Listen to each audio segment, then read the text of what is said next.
Tokyo स्विंडलर्स एक नया Japanese crime drama series है जो कुछ दिनों पहले ही नेटफ्लिक्स पर रिलीज हुआ है। ये सीरीज कोशिंजो के 2019 नॉवल जिमाइंशी ताची पर बेस्ड है, जो जापानीज में इस सीरीज का भी नाम है। इसके 7 एपिसोड्स के रन टाइम में हम एक आदमी तकुमी सुजिमोटो से मिलते हैं जो क्रिमिनल गैंग के साथ काम करता है, जिसको नोटोरियस हैरिसन यामानाका लीड करता है। ये गैंग प्रॉपर्टीज और लैंड बेचते हैं, ये प्रिटेंड करके कि वो इसके राइटफुल ओनर्स है, और ऐसे ही ये बायर्स को मिलियंस ऑफ येन से स्वेंडल करते हैं। जब टीम अपना सबसे बड़ा हाइस्ट प्लान करता है 10 बिलियन येन्स के लिए एक टेंपल और उसकी एसोसिएटेड कंपाउंड को फीक सेल करने का, तब उनकी अनडूइंग शुरू होती है। तो चलिए देखते हैं इस सीरीज में क्या कुछ हुआ। ऐसे ही दूसरे वीडियोस देखने के लिए इस वीडियो को लाइक कीजिए और हमारे चैनल को सब्सक्राइब कीजिए, ये हमारे लिए बहुत मैटर करता है। Thank you and let's move on. Tokyo swindler शुरू होती है एक फॉरेस्टेड लैंड में जो जापान से मीलों दूर है, शायद यूरोप या नॉर्थ अमेरिका के किसी कॉर्नर में, जहां 3 आदमी घोड़े पे सवार जंगल की ओर भागे जा रहे हैं। इनमें से एक हंटिंग गाइड है और बाकी के 2 हंटर्स हैं जो इस एरिया में नए हैं, इसीलिए वो इस गाइड को प्रेफर करते हैं इन एनिमल्स के पास ले जाने के लिए। इनमें से एक हंटर एक स्टोइक जापानीज आदमी है जिसका नाम है हैरिसन यामानाका, जो कन्फेस करता है कि वो एक क्रिमिनल है, प्रिसाइजली बताया जाए तो एक लैंड स्विंडलर। पर तभी उस गाइड को एक फेरोशियस ग्रिजली बेयर अटैक करता है और हैरिसन को उस जानवर को मार गिराना पड़ता है उसे बचाने के लिए। सीरीज फिर हमें टोक्यो के एक अपार्टमेंट में ली जाती है जहां हैरिसन अपने हंटिंग ट्रिप के इंसिडेंट्स के बारे में ताकुमी सुजिमोटो को बताता है। वो इस स्टोरी का यूज करके लाइफ के अनसर्टेनिटी के बारे में बात करता है और हैरिसन सुजिमोटो को उसके एस्टैब्लिशमेंट को ज्वाइन करने के लिए प्रपोज करता है ताकि वो अपनी लाइफ को बदल सके और अपने पास्ट के रॉन्ग डूइंग्स का बदला ले सके। 5 साल बाद सुजिमोटो हैरिसन के real estate land swindlers fraud group का एक इनसेपरेबल पार्ट बन गया, जो कुछ प्रॉपर्टीज के ओनर्स होने का नाटक करते हैं और उन्हें wealthy buyers, mostly real estate development companies को हाई प्राइसेस में बेचते हैं। ये particular fraud post world war 2 era में जापान में बहुत प्रेवेलेंट हो गया था, और जब 1980s और 90s के इकोनॉमिक बूम ने अर्बन पार्ट्स में रियल एस्टेट की वैल्यू इंक्रीज की, लैंड फ्रॉड फिर से बढ़ने लगा। लीकिंग पर्सनल डॉक्यूमेंट्स भी कुछ टाइम बाद डिजिटाइज होने लगे, जिससे फेकिंग का पॉसिबिलिटी कुछ हद तक कम हो गया और ये क्राइम ब्रीफली बंद हो गए। पर जब स्कैमर्स डिजिटल टेक्निक्स के साथ तैयार हो गए और टोक्यो को 2020 ओलंपिक्स होस्ट करने के लिए सिलेक्ट किया गया, लैंड स्विंडलर्स फिर से एक्शन में आ गए। हैरिसन यामानाका ऐसे ही एक ग्रुप का लीडर है और सुजिमोटो उसका मास्टरफुल नेगोशिएटर है जो रियल एस्टेट एजेंट बन के मीटिंग्स में जाता है प्रॉपर्टी बेचने के लिए, जबकि एक औरत रेको इम्पोस्टर से रिक्रूट करती है जो रियल ओनर का रोल प्ले करते हैं और सेल के लिए एग्रीमेंट देते हैं। टीम में एक इन्फॉर्मेंट टाकेशिटा और एक लीगल एडवाइजर गोटो भी है जो मिलियंस ऑफ येन के बदले ट्रिमेंडस रिस्क लेते हैं प्रॉपर्टीज को एजेंसीज को बेचने के लिए। जब तक रियल ओनर्स अथॉरिटीज को कंप्लेन कर पाते हैं, रियल एस्टेट कंपनीज अपना सारा पैसा खो चुकी होती है और फिर इसके बाद उन स्कैमर्स का ग्रुप कहीं नहीं मिलता। ग्रुप का पहला एक्सप्लॉइट एक 54 साल पुराने घर का सील है जो एक एल्डरली आदमी शिमाजाकी केनिची का है, जो पिछले साल से एक हॉस्पिस सेंटर में रह रहा है। केनिची के पास कोई क्लोज फैमिली मेंबर्स नहीं है जो उसके घर का ध्यान रख सके, तो टाकेशिटा प्रॉपर्टी के फेक सेल के लिए एक फाइल प्रिपेयर करता है। इस प्रॉपर्टी का लोकेशन मॉडर्न फैसिलिटीज जैसे मेट्रो और फैंसी होटल्स और बिल्डिंग्स के पास होने की वजह से इस घर का प्राइस हाइक होता है। जब इस घर के सेल के बारे में एक फॉल्स इंफॉर्मेशन स्प्रेड होता है, एक up and coming real estate company Mike Homes इसे रेसिडेंशियल डेवलपमेंट के लिए खरीदने में इंटरेस्टेड होता है। ग्रुप का लीगल एडवाइजर गोटो पहले माइक होम्स का रिप्रेजेंटेटिव से मिलता है और इसकी कीमत 1 बिलियन येन पर सेट करता है, लेकिन जापान में बायर्स के ओरिजिनल ओनर से मिलना ऑलमोस्ट कस्टमरी होता है और इसीलिए हाउसिंग कंपनी का रिप्रेजेंटेटिव माकी केनिची से मिलना चाहता है। ब्रोकर गोटो और प्रॉपर्टी मैनेजर सुजिमोटो दोनों जो अपने पोजीशंस और आइडेंटिटीज को फीक कर रहे हैं, माकी को एश्योर करते हैं कि वो उसे इस घर के असली ओनर से मिलवाएंगे, लेकिन रियलिटी में केनिची कैंसर के लिए हॉस्पिस में ट्रीट हो रहा होता है और इसीलिए एक इम्पोस्टर भी अरेंज करना पड़ता है।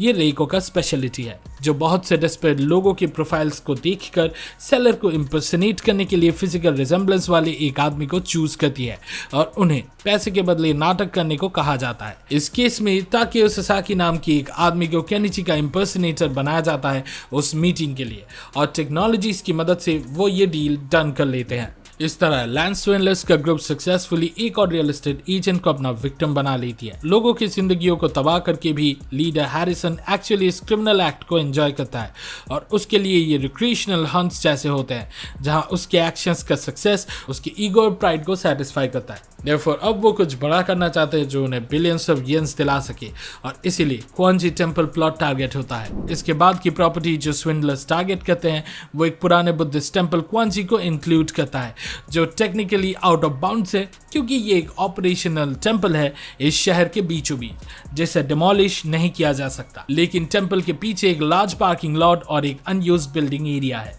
जो हाई राइज कंस्ट्रक्शन के लिए आइडियल है। पर इस प्रॉपर्टी का डिफिकल्टी ये है कि पूरा एरिया एक टेम्पल प्रीस्ट की बेटी एक नन जिसका नाम नात्सुमी कवाई है वो ओन करती है जो इसे बेचने में कोई इंटरेस्ट नहीं रखती। लेकिन जल्दी ही उन्हें पता चलता है कि कवाई एक रिक्लूस के रूप में जानी जाती थी जिसका हस्बैंड उसे 2 साल पहले छोड़कर चला गया था और ये माना जाता था कि वो कभी उस टेम्पल कंपाउंड से बाहर नहीं जाती थी। लेकिन सुजिमोटो उसे विग और मेकअप पहनकर अपनी आइडेंटिटी को कंसील करते हुए टेम्पल से एक टैक्सी में रात को निकलते हुए देखता है।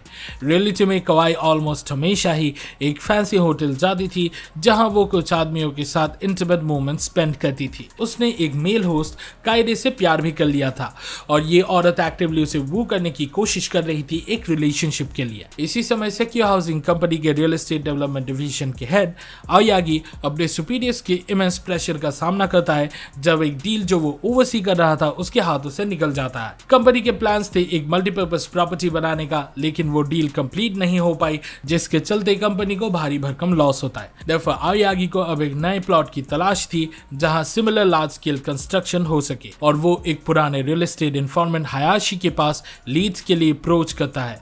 इंसिडेंटली हयाशी हैरिसन के बिजनेस के बारे में सब जानता है और वो आयागी को क्वांजी टेम्पल के अराउंड प्रॉपर्टी के बारे में बताता है और हयाशी मिडिलमैन का काम करता है दोनों साइड्स के बीच। मीटिंग के बाद आयागी नेचुरली वहां के ओनर नन कवाई से मिलना चाहता है और इसके चलते रियल ओनर को सीन से रिमूव करना पड़ता है। सुजिमोटो कायदे को पैसा खिला के कवाई के साथ एक वेकेशन में टोक्यो से बाहर निकाल देता है और इस बार रेको को खुद इम्पर्सनेटर बनना पड़ता है।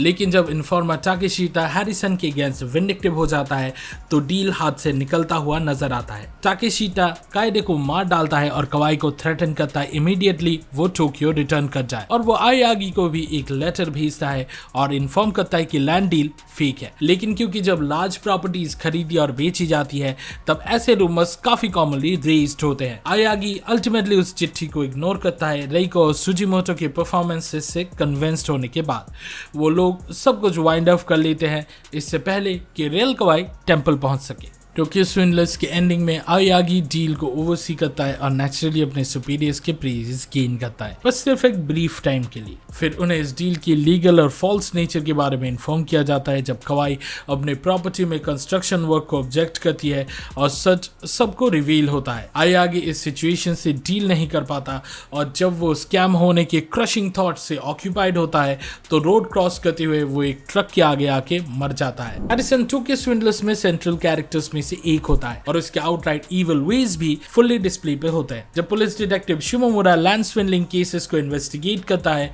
हैरिसन उसको किडनैप करता है और मार डालता है इन्वेस्टिगेशन रोकने के लिए। हैरिसन रेगुलरली इंपर्सनेटर्स को भी मार देता था कोई ट्रेल्स ना रखने के लिए। एक्चुअली टाकेशीटा उसको मारने का प्लानिंग कर रहा था इसीलिए इन्फॉर्मर ने बिट्रेयल का प्लान बनाया अपनी सेफ्टी इंश्योर करने के लिए। लेकिन हैरिसन को इस बारे में भी पता चल जाता है और वो अल्टीमेटली टाकेशीटा को भी मार डालता है जैसे उसके ऑर्डर्स पे गोचो और रेको को भी टोक्यो स्विंडलर्स के एंड में मार दिया जाता है। शिमोमुरा के मर्डर के बाद उसका न्यू एसोसिएट कुरामोची सस्पेक्ट करती है कि उसके पार्टनर के डेथ में कुछ ऑड है और वो इन्वेस्टिगेशन खुद टेक ओवर कर लेती है। शिमोमुरा के एक ओल्ड जर्नलिस्ट कॉन्टैक्ट से मिलकर वो सुजिमोटो के पास्ट के बारे में ढूंढने की कोशिश करती है। रियलिटी में सुजिमोटो और उसकी फैमिली एक बार लैंड स्विंडलिंग के विक्टिम्स खुद भी बने थे जब उसके फादर मसामी ने ऐसे ही एक फेक डील पे ट्रस्ट किया था। निशितानी नाम का एक ब्रोकर एक्चुअली एक लैंड स्विंडलर था और इसीलिए मसामी एसेंशियली अपनी एंटायर लाइफ की अर्निंग्स एक स्कैम में गवा देता है।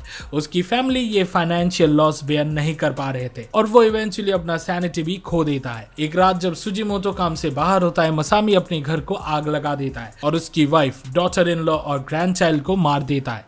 मसामी खुद तो सर्वाइव कर जाता है पर अरसों के लिए वो जेल में बंद हो जाता है। उस टाइम यंग सुजिमोटो सेक्स वर्कर्स के लिए ड्राइवर का काम करता था और वो सेम काम कंटिन्यू करता है अपनी माँ, बीवी और बच्चे को खोने के बाद भी। ठीक ऐसे ही ड्राइव के दौरान वो हैरिसन से मिलता है जब वो आदमी ऑलमोस्ट सुजिमोटो के एक क्लाइंट को मारने की कगार पर होता है और वो इंस्टेंटली इम्प्रेस्ड होता है इस नौजवान के नम और कोल्ड रिएक्शन से। हैरिसन इवेंचुअली सुजिमोटो को अपने लैंस वेंडिंग ग्रुप में नेगोशिएटर का पोजीशन ऑफर करता है। वो लाइफ के एक्सपीरियंसेस से इतना डिस्ट्रॉट था कि वो अब सेम मिजरी दूसरे पर लाना चाहता था जो उसने खुद पहले फेस की थी। इस आयरॉनिक सिचुएशन को और अच्छे से समझने के एफर्ट में कुरोमोची निशितानी को फिलीपींस में ट्रेस कर ली थी। तभी उसे उस आदमी से पता चलता है कि निशितानी हैरिसन के एम्प्लॉयमेंट में था जब उसने मसामी को स्विंडल किया था। मतलब सुजिमोटो उसी आदमी के लिए काम कर रहा था जिसके कारण उसकी फैमिली पूरी तरह से तबाह हो गई थी। कुरोमोची उसे उसके पास्ट के रियल ट्रूथ के बारे में बताती है और सुजिमोटो अभी हैरिसन को मारने और फिर पुलिस को सरेंडर करने का डिसाइड करता है, अपने सारे क्राइम्स को कन्फेस करते हुए इंक्लूडिंग मर्डर और लैंड स्विंडलिंग। लेकिन ये प्लान स्मूथली वर्कआउट नहीं होता क्योंकि हैरिसन ऐसे सिचुएशन के लिए भी प्रिपेयर्ड होता है। जब सुजिमोटो को हेल्प करने के लिए कुरोमोची भी सीन पे आ जाती है, हैरिसन पूरे प्लेस को उड़ा देने की कोशिश करता है। सुजिमोटो ब्रेवली उसके ग्रेनेड को फेंक देता है और इस एक्सप्लोजन का इंपैक्ट उसे और पुलिस डिटेक्टिव को हेवीली इंजर्ड कर देता है। एक हफ्ते बाद सुजिमोटो पुलिस हॉस्पिटल में रिकवर होते हुए दिखाई देता है, लेकिन हैरिसन का कोई ठिकाना पुलिस को नहीं मालूम। एज उन दोनों की बेहोशी का फायदा उठा के वो शायद वहां से भाग गया था। टोक्यो स्विंडलर्स के एंड में हैरिसन यामानाका एक हंटिंग एक्सपीडिशन पे फिर से एक फॉरेस्ट में देखा जाता है और ऐसा लगता है कि वो उन लोगों का शिकार करने को वापस आएगा जिन्होंने उसे मारने की कोशिश की थी। इस वीडियो को देखने के लिए शुक्रिया। टोक्यो स्विंडलर्स देखने के आपके एक्सपीरियंस के बारे में कमेंट सेक्शन में जरूर शेयर करें। वीडियो के लाइक बटन को हिट करें और हमारे चैनल को सब्सक्राइब करें ताकि आपको सिनेमा सीरीज का वीकली डोज मिलता रहे। अगले वीडियो में मिलता है और फिलहाल के लिए साइनिंग ऑफ, जाने and I will be back.